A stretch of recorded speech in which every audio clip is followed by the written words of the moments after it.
Hello students, હું છું હિરેન રાજગુરુ અને આજે આપણે જોવાનું છે બીકોમ સેમ 6નું જે છે એ કોર્પોરેટ એકાઉન્ટિંગ 2. એમાં આજે આપણે યુનિટ નંબર જે છે એ બીજું જોઈ રહ્યા છીએ, બરાબર, જેનું નામ છે બાહ્ય પુનઃરચનાના હિસાબો. બરાબર, કંપનીની બાહ્ય પુનઃરચનાના હિસાબો. આજે આપણે એમાં જે દાખલો નંબર 8 જે BS શાહનો છે, બરાબર છે, ગુજરાતી મીડિયમ, પેજ નંબર છે 199, બરાબર છે, 199 ઉપર આપણો દાખલો છે અને લાસ્ટ દાખલો છે આપણો બુકનો. બરાબર છે, શું કહેવા માગે છે તો કે ઉપલેટા લિમિટેડનું તારીખ 31/3/2024ના રોજનું પાકું સરવૈયું નીચે મુજબ છે. ઇક્વિટી જવાબદારીઓ આપી છે આપણને. શેર હોલ્ડરના ભંડોળો, એમાં શેર મૂડી, દરેક રૂપિયા 100નો તેવા 8000 ઇક્વિટી શેર પૂરા ભરાયેલા આપ્યા છે. પછી આપણને દરેક રૂપિયા 100નો એવા 3010%ના ક્યુમ્યુલેટિવ પ્રેફરન્સ શેર પૂરા ભરપાઈ થયેલા 3 લાખ આપ્યા છે. બિનચાલુ દેવામાં લાંબા ગાળાના ઉછીના નાણાં, એમાં 15%ના ડિબેન્ચર. ચાલુ દેવા, વેપારી દેવા, એમાં લેણદારો આપ્યા છે આપણને. મિલકતોની વાત કરીએ તો બિનચાલુ મિલકતોમાં કાયમી મિલકતો, એમાં દ્રશ્ય કાયમી મિલકતો અને અદ્રશ્ય મિલકતોમાં પાઘડી આપી છે. બિનચાલુ મિલકતોની વાત કરી લઈ તો નફા નુકસાન ખાતું આપ્યું છે. ચાલુ મિલકતોમાં અન્ય ચાલુ મિલકતો અને રોકડ સ્વરૂપની મિલકતો એટલે કે બેંક સિલક આપી છે. વધારાની માહિતીની વાત કરી લઈ તો પહેલાં નોંધ આપી છે કે પ્રેફરન્સ શેર પર છેલ્લા 2 વર્ષથી ડિવિડન્ડ ચૂકવાયું નથી. બાહ્ય પુનઃરચનાની નીચેની યોજના શેર હોલ્ડરો અને લેણદારો માન્ય રાખી છે. ઉપલેટા લિમિટેડનો ધંધો ખરીદી લેવા મહુવા લિમિટેડની સ્થાપના કરવામાં આવી. મહુવા લિમિટેડના શેરની મૂળ કિંમત ₹100 છે. બરાબર છે. હવે ઉપલેટા લિમિટેડનો ધંધો ખરીદી લેવા મહુવા લિમિટેડની સ્થાપના કરવામાં આવે છે. બરાબર, અને એની મૂળ કિંમત શેરની ₹100 છે. બરાબર. ઉપલેટા લિમિટેડના ઇક્વિટી શેર હોલ્ડરોને તેમના એક શેરના બદલામાં મહુવા લિમિટેડનો એક શેર 50% ભરપાઈ ગણીને આપવો. ઉપલેટા લિમિટેડને પ્રેફરન્સ શેર હોલ્ડરોને તેમના દરેક 5 શેરના બદલામાં મહુવા લિમિટેડના 4 ઇક્વિટી શેર પૂરા ભરપાઈ થયેલા આપવા. બરાબર છે. તો આ પણ ઇક્વિટી શેર હોલ્ડરોને, આ પ્રેફરન્સ શેર હોલ્ડરોને. ઉપલેટા લિમિટેડના પ્રેફરન્સ શેર હોલ્ડરોને ચઢેલા ડિવિડન્ડના બદલામાં પ્રત્યેક 20 પ્રેફરન્સ શેર દીઠ મહુવા લિમિટેડના 3 ઇક્વિટી શેર પૂરા વસૂલ ગણીને આપવા. મહુવા કંપનીએ 15%ના ડિબેન્ચર લેણદારો લઈ લેવા અને ડિબેન્ચર હોલ્ડરોને ઇક્વિટી શેરો આપી ચૂકવી આપવા. બરાબર છે. એટલે કે હવે ડિબેન્ચર હોલ્ડરોનું કીધું છે કે ભાઈ ડિબેન્ચર અને લેણદારો લઈ લેવાના છે અને ડિબેન્ચર હોલ્ડરોને ચૂકવણી કરવાની છે ઇક્વિટી શેર સાથે. બરાબર, એટલે કે ઇક્વિટી શેર આપી અને એને છૂટા કરી દેવાના છે.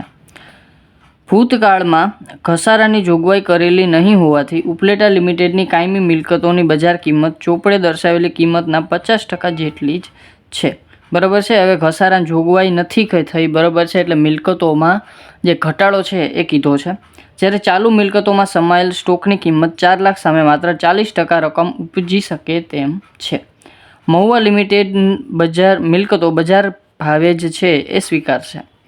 ઉપલેટા લિમિટેડનો વિસર્જન ખર્ચ 5000 મહુવા લિમિટેડે ચૂકવવાનો છે. ઉપલેટા લિમિટેડ છે એ જૂની કંપની એટલે કે જેનું વિસર્જન થાય છે. મહુવા કંપની છે એ નવી છે. બરાબર છે, જે ખરીદી કરે છે અથવા તો ટ્રાન્સફર થાય છે. તો એ છે એ શું કરશે તો કે વિસર્જન ખર્ચ ચૂકવશે. કોણ ચૂકવશે તો કે મહુવા એટલે કે નવી કંપની. ઉપલેટા લિમિટેડના ચોપડે માલ મિલકત નિકાલ ખાતું અને ઇક્વિટી શેર હોલ્ડરોનું ખાતું તૈયાર કરો અને મહુવા લિમિટેડનું પાકું સરવૈયું બનાવો. બરાબર. ઉપલેટા લિમિટેડ એટલે કે જૂની કંપનીના ચોપડે માલ મિલકત નિકાલ ખાતું અને ઇક્વિટી શેર હોલ્ડરોનું ખાતું તૈયાર કરવાનું છે અને મહુવા લિમિટેડનું પાકું સરવૈયું એટલે કે નવી કંપનીનું પાકું સરવૈયું બનાવવાનું છે. બરાબર છે. તો ચાલો દાખલો સ્ટાર્ટ કરીએ. આપણે સૌ પ્રથમ છે એ જરૂરી ગણતરી આપણે બનાવવી પડશે. બરાબર. જરૂરી ગણતરીમાં આપણે 2 વસ્તુ તૈયાર કરવી પડશે. શું તો કે પહેલાં તો આપણે ખરીદ કિંમત નક્કી કરશું. એના ઉપરથી આપણને છે એ ખરીદ કિંમતની અવેજ આપી દીધી છે. બરાબર, કે એની સામે શું શું છે? ઇક્વિટી શેર હોલ્ડરોને ચૂકવવાની રકમ, પ્રેફરન્સ શેર હોલ્ડરોને ચૂકવવાની રકમ અને જે પ્રેફરન્સ શેર હોલ્ડરોનું ચઢત ડિવિડન્ડ છે. બરાબર છે, એના સામે પણ આપણે ચૂકવણી કરવાની છે. બરાબર, એટલે કે ખરીદ કિંમત કઈ રીતે નક્કી કરવી એ આપણે કહી દીધું છે. એટલે પહેલાં આપણે ખરીદ કિંમત નક્કી કરશું, પછી આપણે ચોખ્ખી મિલકત લઈશું અને પછી બંનેના તફાવત પરથી પાઘડી અથવા તો મૂડી અનામત નક્કી કરશું. અને એ બધી બાબત થઈ જાય પછી આપણે એને જે કીધું છે એ બાબતો કરશું. બરાબર, એટલે કે જે માલ મિલકત નિકાલ ખાતું, ઇક્વિટી શેર હોલ્ડરોનું ખાતું તૈયાર કરશું અને આ સિવાય આપણે છે એ પાકું સરવૈયું બનાવશું. ચાલો તો પહેલાં આપણે ખરીદ કિંમતની ગણતરી.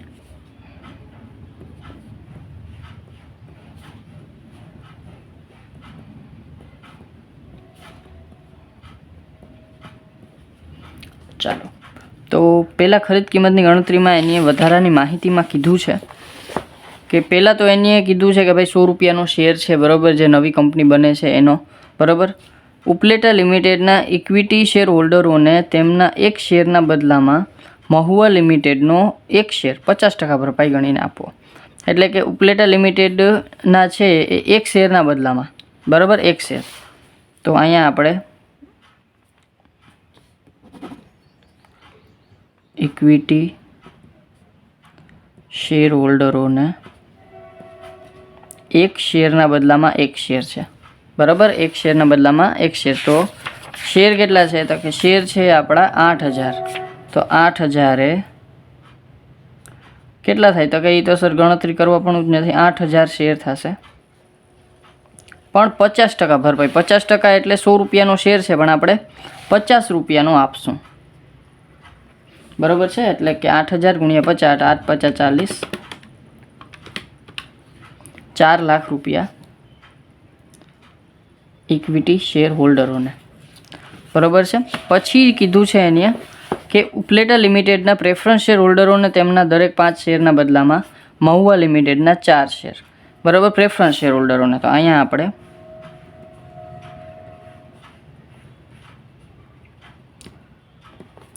કેટલા છે? તો કે 5 શેરના બદલામાં 4 શેર, 5 શેરના બદલામાં 4 શેર. તો શેર કેટલા છે એની પાસે?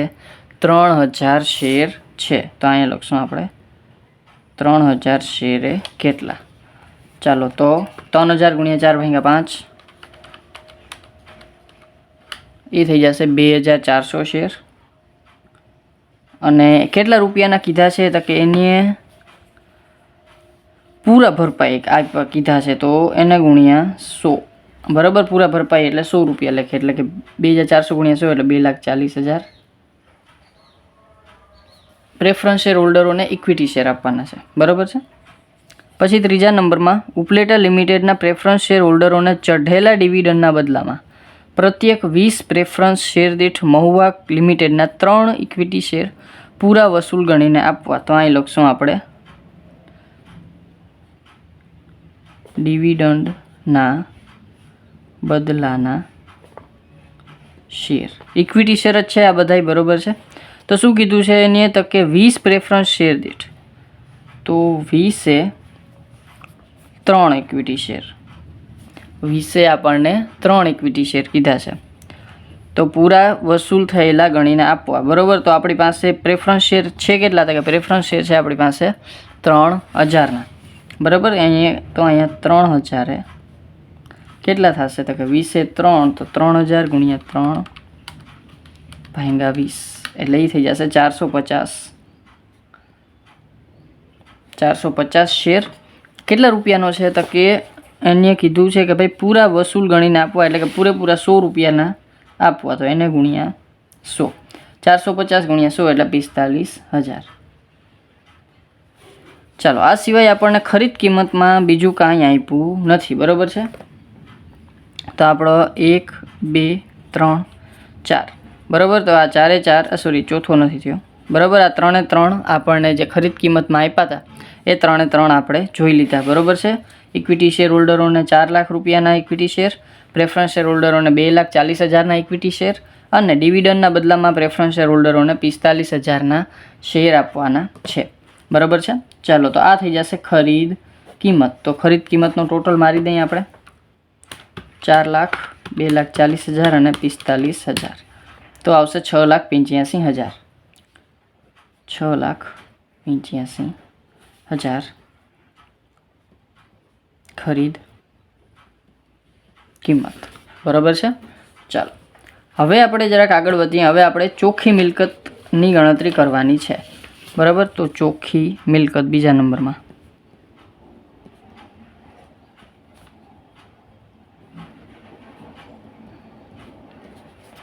તો ચોખ્ખી મિલકત કઈ રીતે? તો કે કુલ મિલકતોમાંથી આપણે દેવા માઇનસ કરશું.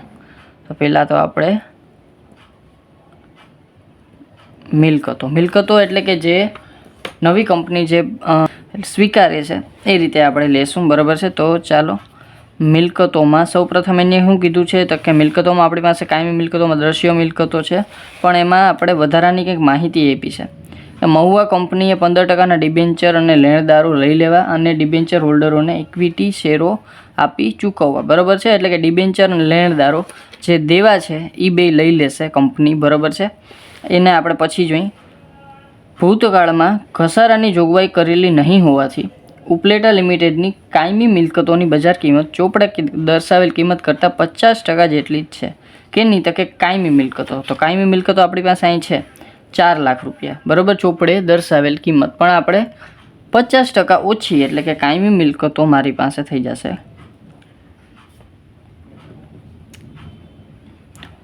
50% ઓછી, એટલે 4 લાખના અડધા કેટલા 2 લાખ. પછીને શું કીધું છે, મિલકતોની બજાર કિંમત 50% જેટલી છે, જ્યારે ચાલુ મિલકતોમાં સમાયેલ સ્ટોકની કિંમત 4 લાખ સામે માત્ર 40% રકમ જ ઉપજી શકે તેમ છે, બરાબર. હવે અહીંયા ચાલુ મિલકતોનું કીધું છે અહીંયા, બરાબર, કે ચાલુ મિલકતોમાં જે 4 લાખ રૂપિયા છે, અહીંયા હું લખી નાખું ચાલુ મિલકતો 4 લાખ સામે 40% રકમ, એટલે કે 4 લાખના 40% કરું એટલે 1,60,000 છે એ ઉપજી શકે તેમ છે, બરાબર છે. તો ઉપજી કેટલા નથી શકતા, બરાબર છે. તો કે 4 લાખમાંથી હું જો માઇનસ કરું તો 2,40,000 છે એ ઉપજી શકે તેમ નથી, બરાબર. તો 6,90,000માંથી હું શું કરું તો કે 2,40,000 માઇનસ, એટલે 4,50,000 છે એ શું થશે મારી ચાલુ મિલકતો, બરાબર. તો અહીંયા હું લખી નાખું 4,50,000 મારી ચાલુ મિલકતો, બરાબર છે. ચાલો, અને ના સમજ પડી હોય તો સ્ટોક ક્યાં આવે તો કે આપણી ચાલુ મિલકતમાં. તો ચાલુ મિલકતો આપણી પાસે છે કેટલી તો કે 6,90,000. હવે એમાંથી સ્ટોક એની અલગ કાઢીને જ આપણને કીધું છે કે ભાઈ 4 લાખમાંથી 40% રકમ ઉપજે છે, તો 4 લાખમાંથી 60% રકમ ઉપજતી નથી. તો એ જે ઉપજતી નથી એ આપણે કુલ ચાલુ મિલકતમાંથી શું કરી નાખી માઇનસ, બરાબર. તો બધી વસ્તુ એ જ થશે, તો એ આવશે 4,50,000, બરાબર છે. ચાલો, પછી આ સિવાય મિલકતોની વાત કરી લઈ તો સર બીજી કોઈ મિલકત નહીં આવે તો કે ના પાઘડી, તો એ તો આપણે ફાઇન્ડ આઉટ કરવી પડશે, બરાબર છે. કાં તો પાઘડી કાં તો મૂડી અનામત, નફા નુકસાન ખાતું એ અન્ય બિનચાલુ મિલકતોમાં આવશે, બરાબર. એ આપણે લેશું નહીં. અન્ય ચાલુ મિલકતો લીધી છે અને બાકી વધી રોકડ સિલક અથવા તો બેંક સિલક, તો બેંક સિલક લખી નાખું 10,000.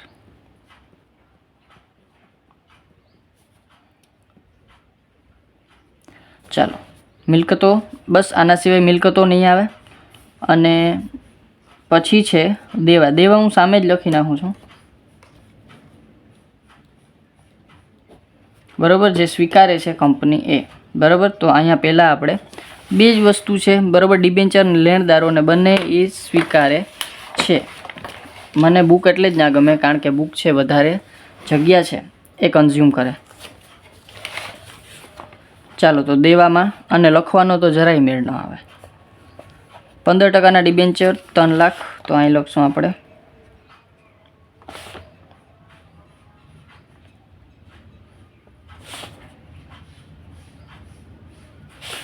અને લેણદારો છે 2 લાખના, બરાબર છે. તો અહીંયા લખી નાખશું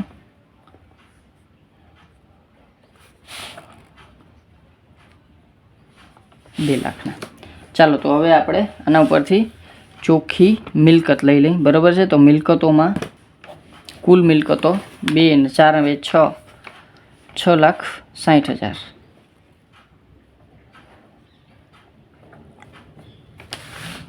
અને 3 ને 2 5 લાખ દેવા. તો ચોખ્ખી મિલકતો મારી પાસે થઈ જશે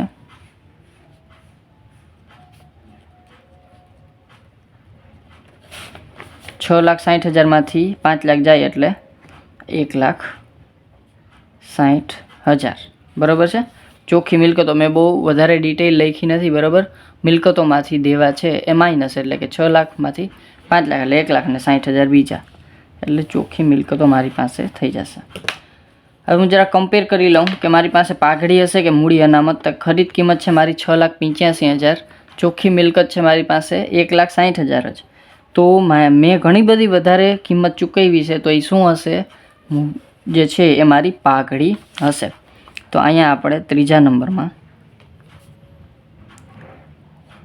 પાઘડી બરાબર ખરીદ કિંમત માઇનસ ચોખ્ખી મિલકત.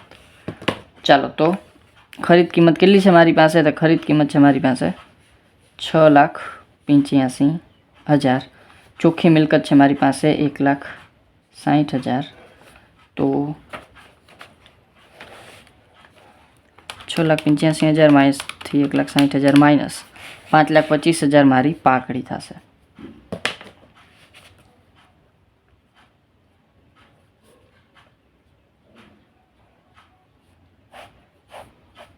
ચાલો, આ થઈ ગઈ આપણી જરૂરી ગણતરી. બસ આ 3 જ ગણતરી આપણે કરવાની હતી.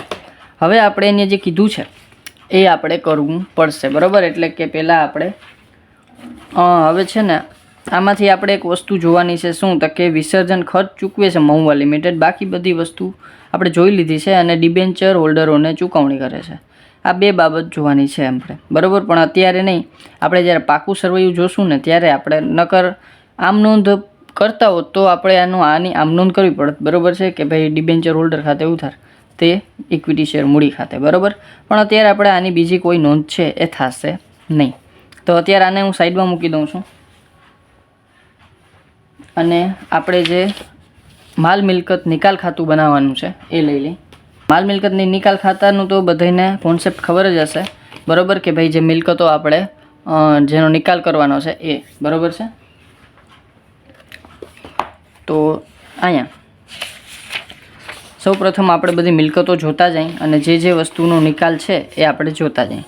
પહેલાં છે કાયમી મિલકતો 4 લાખની, તો આ નિકાલ છે એનો કરવાનો છે. તો અહીં લખશું આપણે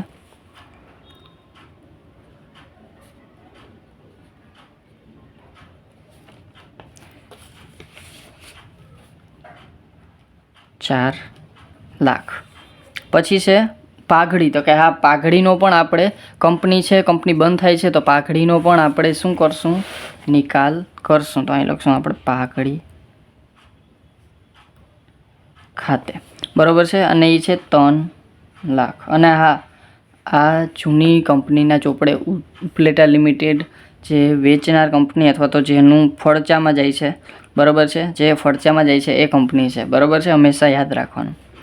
પછી નફા નુકસાન ખાતું, તો એને આપણે શેર હોલ્ડરના ખાતામાં નોંધ કરશું, અહીં કરશું નહીં. પછી છે અન્ય ચાલુ મિલકતો. ચાલો, તો અન્ય ચાલુ મિલકતો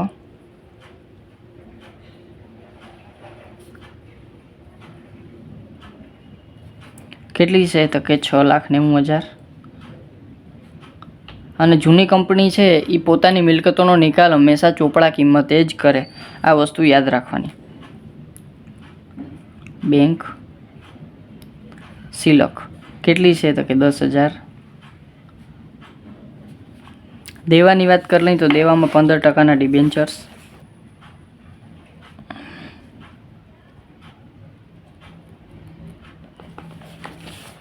કેટલા છે? તો કે 3 લાખ અને 2 લાખના લેણદારો.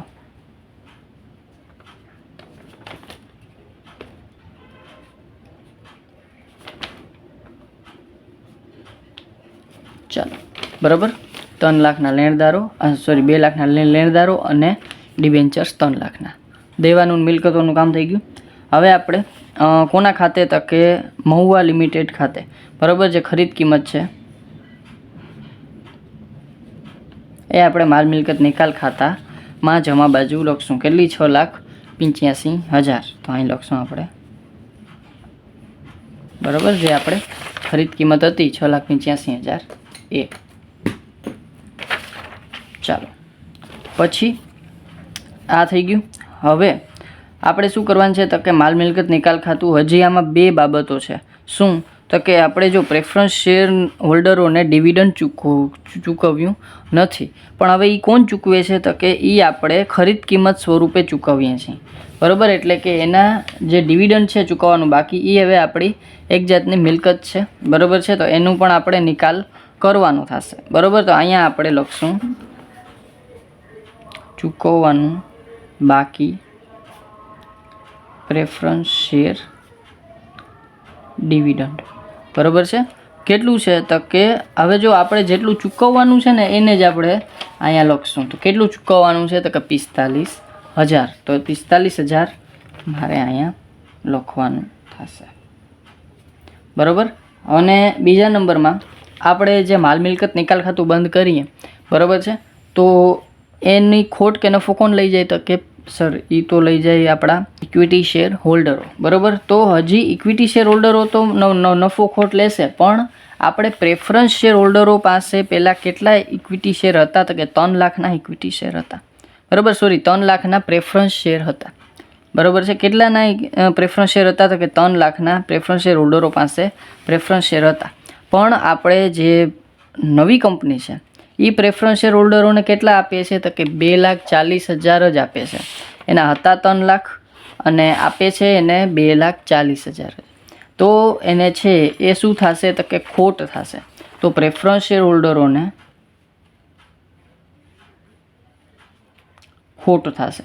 કેટલી તો કે 60,000ની, બરાબર. શું કામ તો કે 3 લાખના એની પાસે શેર હતા, પણ એની સામે નવી કંપની એને 2,40,000ના જ ઇક્વિટી શેર આપે છે, બરાબર. તો પ્રેફરન્સ શેર હોલ્ડરોને 60,000ની શું થશે ખોટ થશે, બરાબર. ચાલો, આના સિવાય આમાં કાંઈ જાજુ લાંબુ આપણે વિચારવાનું થતું નથી, બરાબર. આ બધી બાબત આપણે આવી ગઈ, બરાબર. અને જે એનું ચૂકવવાનું બાકી પ્રેફરન્સ શેર ડિવિડન્ડ છે એ આપણે મિલકત તરીકે બતાવી દઈશું, બરાબર. જેને આપણે નિકાલ કરવાનો થશે, બરાબર છે. ચાલો, તો કારણ કે હવે પ્રેફરન્સ શેર ડિવિડન્ડ નવી કંપની ચૂકવે છે, આપણે તો મિલકત તરીકે બતાવી દીધું, બરાબર. ચાલો, તો હવે આપણે બંધ કરીએ. કઈ બાજુ વધારે છે તો કે જોવું પડશે બે બાજુ. 3 લાખ, 2 લાખ, 6,85,000 અને 60,000. તો આ બાજુ થશે 12,45,000. હું અહીં સાઈડમાં લખી નાખું છું 12,45,000. અને આ બાજુ છે 4 લાખ, 3 લાખ, 6,90,000, 10,000 અને 45,000. તો એ થશે 14,45,000. ચાલો, તો આ આવશે 14,45,000.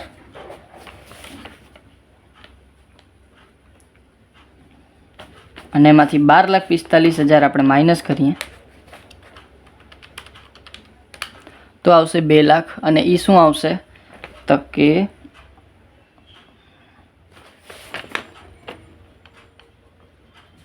ખોટ આવશે ઇક્વિટી શેર હોલ્ડર ખાતે. હવે આ ખોટને આપણે ઇક્વિટી શેર હોલ્ડરના ખાતામાં લઈ જઈએ તો અહીંયા આપણે લખશું માલ મિલકત નિકાલ ખાતે ખોટ, બરાબર. કેટલી છે તો કે 2 લાખ, બરાબર. હવે આ સિવાય માલ મિલકત નિકાલ ખાતામાં આપણે શું લેવું પડશે તો કે પહેલાં તો આ જે નફા નુકસાન ખાતું અને જૂની શેર મૂડી છે એ, બરાબર. તો અહીં નફા નુકસાન ખાતું કેટલાનું છે તો કે 2 લાખનું બતાવે છે. તો એ આપણી ખોટ છે, એટલે અહીંયા આપણે બતાવશું નફા નુકસાન ખાતું 2 લાખ, બરાબર છે. ચાલો, અને આ સિવાય એમને આપણે નવી શેર મૂડી કેટલી આપીએ છીએ તો કે નવી શેર મૂડી છે 4 લાખની. તો અહીંયા આપણે ઇક્વિટી શેર મૂડી ખાતે કેટલા 4 લાખ. અને જૂની શેર મૂડી એની કેટલી હતી તો કે જૂની શેર મૂડી હતી એની 8 લાખની. તો અહીંયા આપણે જમા બાજુ જે જૂની શેર મૂડી છે એ લખશું, બરાબર છે. તો અહીંયા આપણે શેર મૂડી ખાતે જૂની 8 લાખ. ચાલો, તો આ થઈ જશે સર ભર, બરાબર. 4 ને 2 6 ને 2 8, એટલે 8 લાખ અહીંયા, અને આ થઈ જશે 8 લાખ, બરાબર છે. હવે આપણે જે છે એ શું કરશું તો કે શેર હોલ્ડરોનું ખાતું કમ્પ્લીટ થઈ ગયું છે. તો હવે આપણે જે છે એ પાકું સરવૈયું બનાવશું. અહીંયા મહુવા લિમિટેડનું પાકું સરવૈયું મેં અહીંયા જ બનાવી લીધું છે, બરાબર છે. અને મોટા ભાગની બાબતો આપણે છે એ અહીંયા આપણે લખી નાખશું. ચાલો તો મહુવા લિમિટેડનું પાકું સરવૈયું સૌ પ્રથમ આપણે શું લેશું તો કે ઇક્વિટી અને દેવા જવાબદારી, બરાબર. અને એમાં પહેલાં આવશે આપણા શેર હોલ્ડરોના ભંડોળ. એમાં પહેલાં આપણે આવશે પેલું શેર મૂડી અને એમાં પેલું આવશે ઇક્વિટી શેર.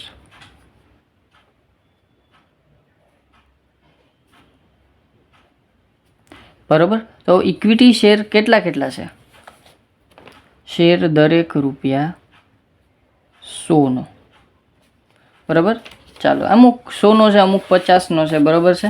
એટલે આ ના લખો તો વધારે સારું, બરાબર. ચાલો અહીંયા આપણે શેર મૂડી હવે બુકને હું જરાક સાઈડમાં મૂકી દઉં, પછી આપણે પાછી લેશું. ચાલો તો શેર મૂડીમાં કેટલા છે તો કે 4 લાખના ઇક્વિટી શેર હોલ્ડરોને આપ્યા હતા. પ્રેફરન્સ શેર હોલ્ડરોને 2,40,000 આપ્યા હતા. 45,000 ડિવિડન્ડના સ્વરૂપમાં આપ્યા હતા, એટલે કે ડિવિડન્ડ સામે આપ્યા હતા 45,000. આ સિવાય હવે આપણે જે ચૂકવણી કરી હતી કેને તો કે અહીંયા આપણે એક હવાલો ખાલી રાખ્યો હતો, બરાબર છે, કે ડિબેન્ચર હોલ્ડરોને ઇક્વિટી શેર આપી ચૂકવી દીધા છે, બરાબર. તો ડિબેન્ચર હોલ્ડરોને આપણે શું આપ્યું છે તો કે ઇક્વિટી શેર આપ્યા છે 3 લાખના ડિબેન્ચર છે ને સામે 3 લાખના શેર આપ્યા હશે. તો અહીંયા આપણે પ્લસ 3 લાખના શેર બરાબર બધાને એડ કરી અને મૂકી દઈ. 4 ને 2 4 લાખ, 2,40,000, 45,000 અને 3 લાખ. ચાલો તો એ 9,85,000ના શેર મૂડી, બરાબર છે. ચાલો પછી છે શેર મૂડી થઈ ગઈ. બીજા નંબરમાં અનામત અને વધારો. પણ અનામત અને વધારામાં આપણને કશું જ આપ્યું નથી કે નથી આપણી પાસે મૂડી અનામત આવી, એટલે અનામત વધારો આપણે લેશું નહીં. ડાયરેક્ટ આપણે બિનચાલુ દેવા લઈ લેશું. તો બીજા નંબરમાં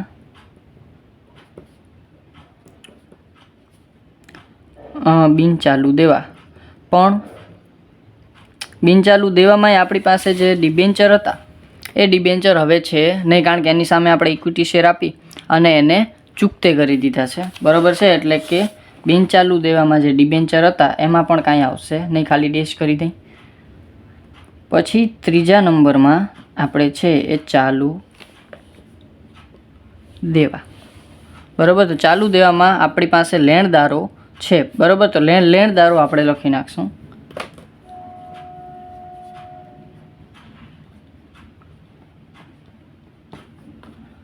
$2 લાખના, બરાબર છે.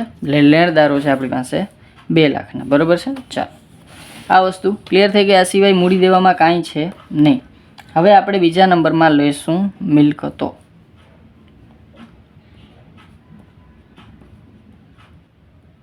પાકું સરવૈયું જેમ નાનું બને એમ વધારે મજા આવે લખવાની. ચાલો તો મિલકતોમાં વાત કરી લઈ તો પહેલાં આવશે દ્રશ્ય કાયમી મિલકતો. એમાં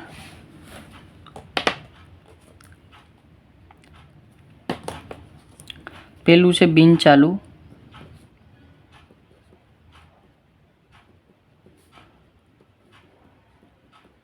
મિલકતો. ચાલો હવે એમાં આવશે કાયમી મિલકતો.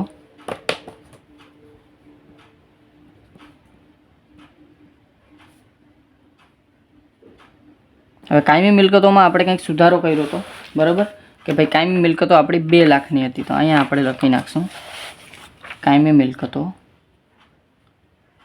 2 લાખ. પછી પાઘડી છે, બરાબર, અદ્રશ્ય મિલકતોમાં. તો એ પણ આપણી પાસે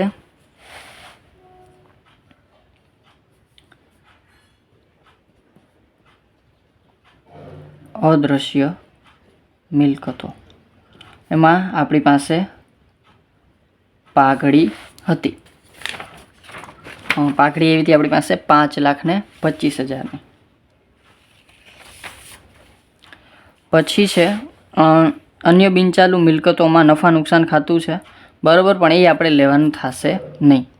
પછી છે ચાલુ મિલકતો. તો ચાલુ મિલકતોમાં બીજા નંબરમાં આપણે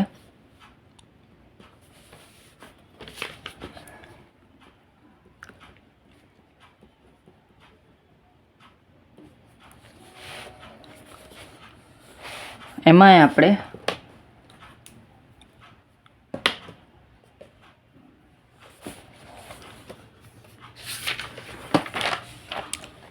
આવશે અન્ય ચાલુ મિલકતો.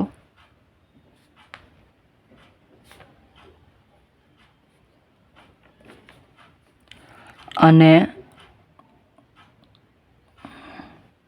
એ છે 6,90,000, પણ આપણે એમાં સુધારો કર્યો હતો. કેટલો છે? અન્ય ચાલુ મિલકતોમાં 4,50,000.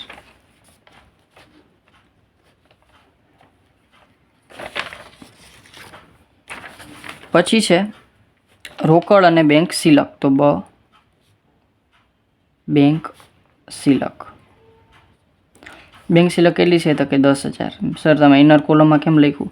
તો કે બેંક સિલકમાં આપણે એક વસ્તુ જોવાની છે. શું જે છે એ 5,000 મહુવા લિમિટેડ, એટલે કે આપણે જે નવી કંપની છે એની વિસર્જન ખર્ચ ચૂકવ્યો છે 5,000નો. એટલે બેંક સિલકમાંથી 5,000 આપણે શું કરશું? માઇનસ, કારણ કે બેંક સિલકમાંથી 5,000 એને ચૂકવ્યા હશે, બરાબર. આ સિવાય બેંક ખાતે આપણે બીજી કોઈ પણ જાતની અસર છે એ આપણે આપવાની થતી નથી, બરાબર છે. બાકી બધું ઇક્વિટી શેર સાથે જ જે છે ટ્રાન્ઝેક્શન છે, બરાબર. રોકડ ખાતે કાંઈ ટ્રાન્ઝેક્શન નથી, એટલે બેંક સિલક આપણે અહીંયા 5,000 માઇનસ કરી નાખશું. અને હવે જૂની કંપનીની વિસર્જન ખર્ચ નવી કંપની ચૂકવે છે, બરાબર. એટલે કે જે વિસર્જન ખર્ચ બીજાનો છે પણ ચૂકવીએ છીએ આપણે, તો આપણી પાઘડીમાં શું થશે? વધારો થશે. તો અહીંયા આપણે પાઘડીમાં પ્લસ કરી અને વિસર્જન ખર્ચના 5,000 એડ કરી દઈશું, બરાબર. એટલે કે 5,25,000 પ્લસ 5,000, બરાબર. જે વિસર્જન ખર્ચ આપણી પાઘડીમાં શું થશે? વધારો થશે, કારણ કે બીજાના વિસર્જન ખર્ચ આપણે ચૂકવીએ છીએ, બરાબર છે. એટલે આ થશે ટોટલ પાઘડી થશે આપણી 5,30,000, બરાબર છે. તો ચાલો હવે હું જરાક બધું બહાર મૂકી દઉં, બરાબર. ઇક્વિટી શેર 9,85,000, આ 2 લાખ, પછી આ 2 લાખ અને 30,000, એટલે કે સોરી 2 ને 5 ને 2 7,30,000 બારે, અને 4,50,000 અને 5,000 બીજા, એટલે 4,55,000, બરાબર. 50,000 ને 5,000 બીજા, એટલે 4,55,000. ચાલો તો કુલ મિલકતો અને કુલ દેવા કરી નાખે. 9,85,000 પ્લસ 2 લાખ, એટલે 11,85,000. અહીંયા આપણે કુલ દેવા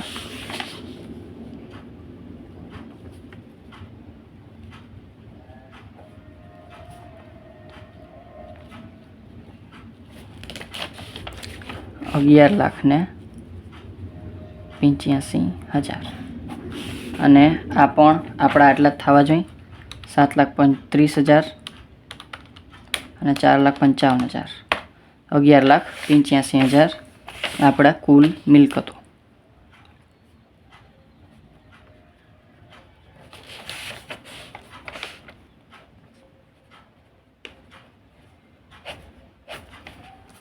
થઈ ગયો આપણો દાખલો નંબર 8, બરાબર છે.